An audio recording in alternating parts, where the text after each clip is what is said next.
নমস্কার, কেমন আছেন সবাই? দেশ বিদেশের গল্পের আরেকটি নতুন ব্লগে আমি অনামিকা আপনাদেরকে অনেক অনেক স্বাগত জানাই। আশা করি সবাই খুব ভালো আছেন আর সুস্থ আছেন। আর একটা অনুরোধ করব, যারা এখনও চ্যানেলটি সাবস্ক্রাইব করেনি তাদের কাছে যে অবশ্যই চ্যানেলটা একটু সাবস্ক্রাইব করবেন, আর ভিডিওটি ভালো লাগলে অবশ্যই লাইক আর কমেন্ট করতে ভুলবেন না। আজকে আপনাদের সঙ্গে যে ভিডিওটি শেয়ার করছি এটাই সপ্তাহখানেক আগের ভিডিও। খুব ঠান্ডা ছিল, সকালে উঠেই আকাশের মুখ ভার, বাইরে বেশ ঠান্ডা। তো ভাবলাম যে আজকে একটু চটপটা কিছু বানাই। তো সকালে উঠে একটু অ্যাভোকাডো স্যান্ডউইচ বানিয়ে তারপরে ঠিক করলাম যে বিরিয়ানি বানাবো। যেহেতু রেডিমেড মশলায় বানাবো তা তাড়াতাড়ি হয়ে যাবে আর কি। তো বেরেস্তার আলুটা আগে ভেজে নিলাম, তারপরে মাংসটা ম্যারিনেট করা ছিল সেটাকে রেডি করলাম। রেডি করে ভাবলাম একটুতে মিন্ট দিলে একটু ফ্লেভারটা বেশ সুন্দর আসে, গন্ধটা খুব ভালো বেরোয়। তারপরে দেখুন আমার মোটামুটি বিরিয়ানি চাপের জন্য রেডি। তো চাপে দিয়ে চান টান করে এসে দেখছি যে আর এক কীর্তি শুরু করলাম বিরিয়ানি। বেশ ঠান্ডা ঠান্ডা মেঘলা ওয়েদার দেখে, আর এখন পুরো আলো ভর্তি হয়ে গেছে, মানে সানি ওয়েদার।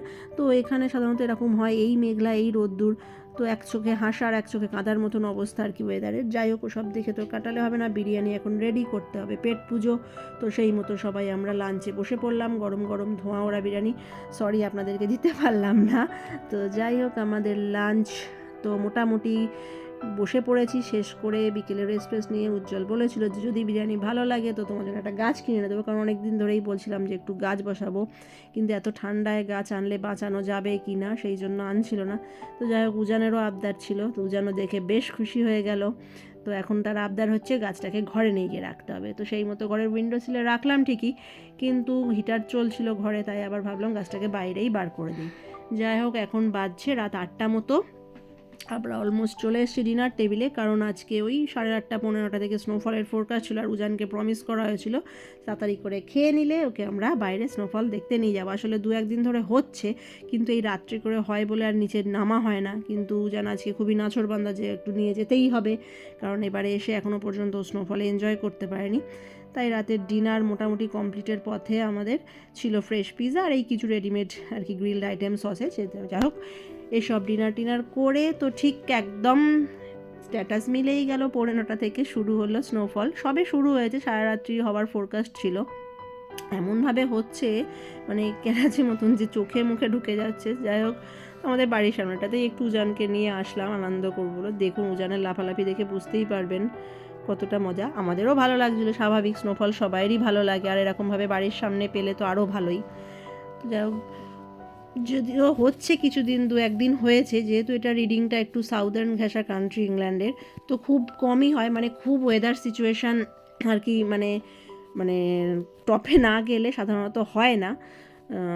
তো যাই হোক, আজকে লাকিলি হয়ে গেল আমাদের আর কি, টাইমটাও ঠিকঠাক হয়েছে। অন্যদিন আর একটু রাত করে শুরু হয়, তো যাই জন্য নামায় না। তো উজানকে বলছি চল দেখ কী অবস্থা, চোখে নাকে ঢুকে যাচ্ছে বরফগুলো। তো তো বাড়ি যাবে না, বলছে আরও একটু ঘুরবো। বললাম এখানেই শেষ কর, না আরও চাই।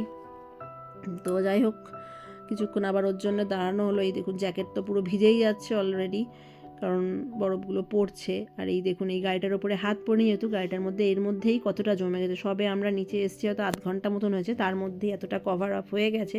সারা রাত্রির এইভাবে চলতে থাকলে আশা করি বেশ কিছুটাই বরফ জমবে, সকালে উঠলে দেখা যাবে। আর যদি বৃষ্টি হয়ে যায় তাহলে তো গলে যাবে। তাই ভাবলাম ঠিকই আছে, একটু আনন্দ করে নেওয়াই যাক। তো মেনলি উজানের জন্যই, দেখতেই পাচ্ছেন উজান ফুটপ্রিন্ট করতে ব্যস্ত এখন। তো এইখানটা উজান এসেছিল, এখানে একটা প্যাডিংটন বেয়ারের স্ট্যাচু আছে, তো সেটাই আর কি উজান দেখবে বলে। তো এসে একটু ভালোই লাগলো এখানটাতে, অনেকেই ছিল সবাই, যেহেতু এখন রাত 9টা মতন বেজে গিয়েছে, দোকানপাট বন্ধ, ওই জন্য রাস্তাঘাটে একটু ফাঁকা। তো ফাঁকায় ফাঁকায় আমরাও একটু কিছুক্ষণ বরফ নিয়ে যেরকম আর কি এনজয় করলাম।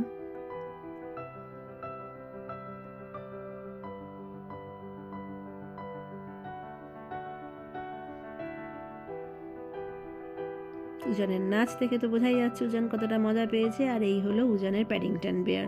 খুব আপসেট ছিল, কারণ প্যাডিংটন বেয়ার পুরো স্নোতে চাপা পড়ে যাচ্ছে, তাই উজান একটু পরিষ্কার করতে চাইছিল।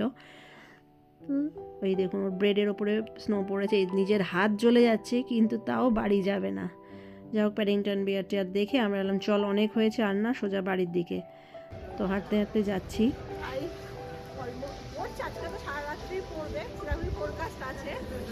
সমস্যা একটা স্নো পড়লে ভালো লাগে না, কিন্তু যে রাস্তাঘাটে বেরোলে খুব সমস্যা, মানে পা আর কি পুরো স্লিপ করছে, মানে পা গ্রিপ করে করে হাঁটলে বাজে। সল্ট দিলে অতটা স্লিপ করে না, সল্ট পাস বোধহয় দেয়নি সেইভাবে, কিছু কিছু জায়গায় দিয়েছে।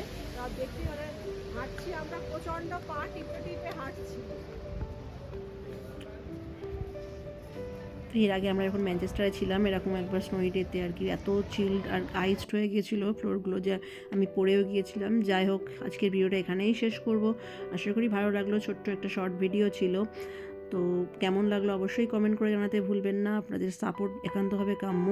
তো সবাই ভালো থাকবেন, সুস্থ থাকবেন, দেখা হবে পরের আরেকটি নতুন ভিডিওতে। Thank you.